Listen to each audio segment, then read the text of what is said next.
This particular question I've had lots of students come and ask me about, so I thought it was worth a bit of a video tutorial for you.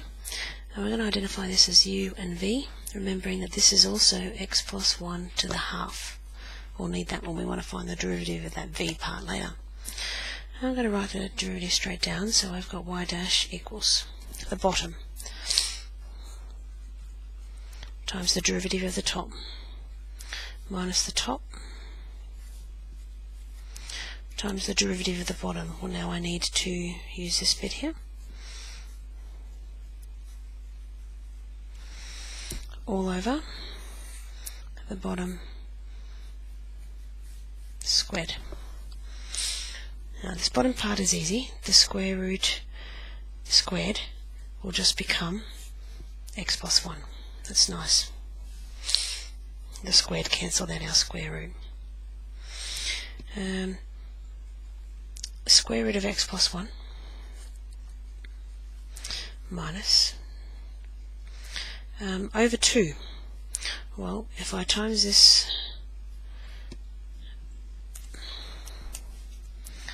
by 2 over 2, that's just timesing it by 1, and it will mean that I now have a common denominator in both of these parts here.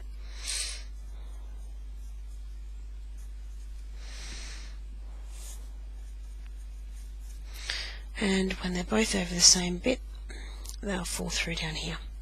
So what I've got is 2 times the square root of x plus 1 minus x minus 3 times this is the square root of x plus 1. Negative means on the bottom of a fraction, half means square root, all over 2x plus 1.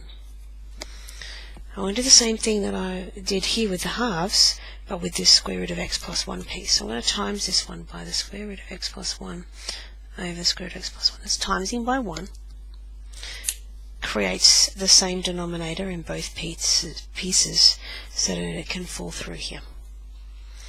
This is using this fact, the fact that a over b all over c is a over bc. That's some fractions rules.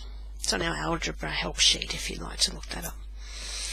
What that gives me here is, on the new denominator, 2 square root of x plus 1 times x plus 1.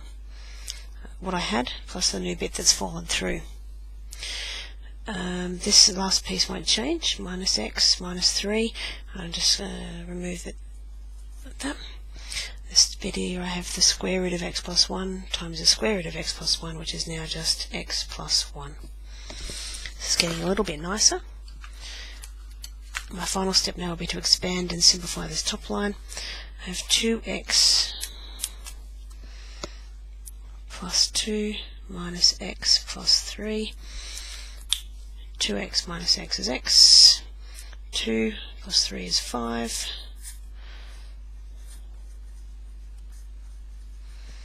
So that's probably the trickiest one that I've asked you to do.